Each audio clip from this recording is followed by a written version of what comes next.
La mano de Dios estaba con Juan el Bautista. El dulce ambiente del pesebre puede ocultarnos el drama inmenso que esconden las pajas, las lágrimas, los pañalitos. Los profetas, como el tono de Malaquías, hablaron con fuerza y una serenidad infinita sobre la visita de Dios.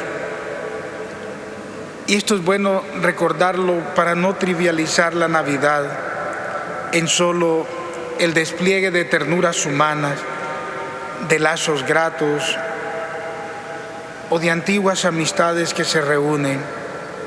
Uno puede preguntarse, ¿qué pasó? ¿La visita de Dios? ¿Cómo fue el día del Señor? Los profetas lo presentaron como terrible, como grave, pero la mansedumbre de Jesús desde el pesebre mismo pareciera contradecir todo lo anunciado por los profetas, que hablaban de juicio, que hablaban de fuego, de conmoción del universo. Por contraste, el que nace es ternura, es humilde, es más próximo a la ternura que a la dureza. ¿Por qué? Solo hay dos explicaciones posibles. O Dios cambió sus planes, por así decirle, o ese gran día no ha llegado aún. Una lectura de los textos apocalípticos, de los evangelios nos conviene y nos convence de que debemos adoptar la segunda respuesta, que no ha llegado aún el día del juicio, el día del fuego, el día de la purificación, pero sí vivimos ya el reino de Dios con Cristo Jesús, que tomó nuestra condición humana, que vive en medio de nosotros, que se quiso quedar en medio de nosotros, que nos ha manifestado la gloria de Dios, para que nosotros vivamos ese acontecimiento terrible y glorioso que anunciaron los profetas y que los evangelios en el tono apocalíptico nos invitan a estar preparados, a vivir ese acontecimiento con la gracia de Cristo, con su presencia, con su gracia. Este acontecimiento será más fácil, este acontecimiento será llevadero. Del nacimiento del Señor Jesús, aprendemos también que hay un vínculo profundo que nos une tanto al judaísmo como a nosotros, los creyentes cristianos. De algún modo es cierto que ellos esperan lo que nosotros ya tenemos.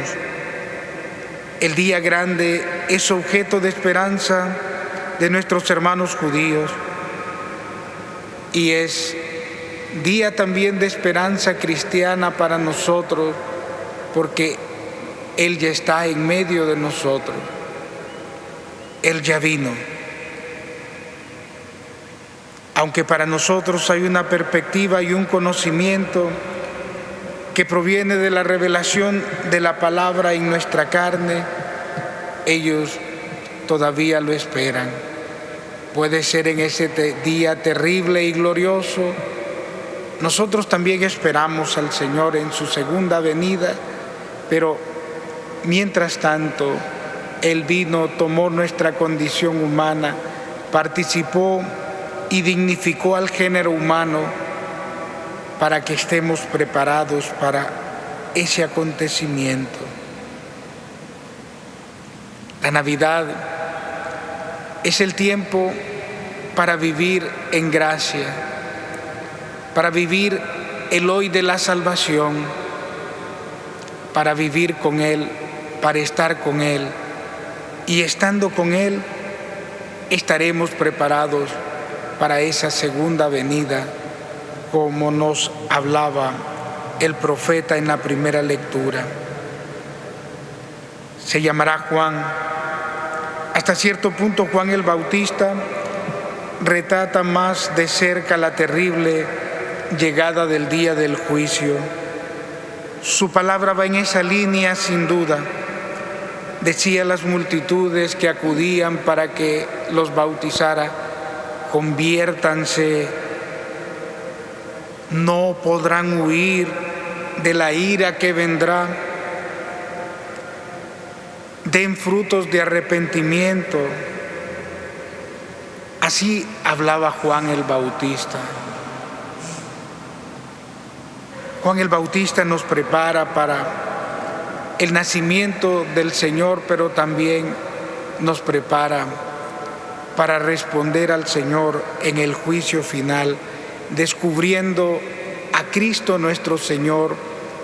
Por eso, cuando Él lo presenta, dice: he allí al Cordero de Dios que quita el pecado del mundo, para que vivamos la gracia en Cristo Jesús y así podamos acudir victoriosos al encuentro con el Padre.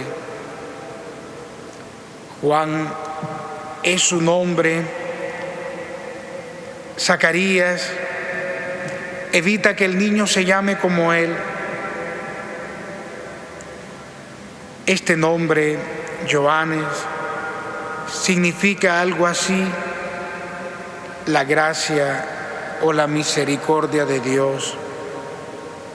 Zacarías significa memoria de Dios, un cambio sutil, pero podemos entender en profundidad. La memoria, el recuerdo, abre las puertas a una gracia nueva, a la misericordia de Dios. Que cada uno de nosotros descubramos la misericordia de Dios y que el reino está presente en medio de nosotros para que el acontecimiento del juicio lo podamos vivir en la gracia de aquel que ha compartido nuestra dignidad humana. Amén.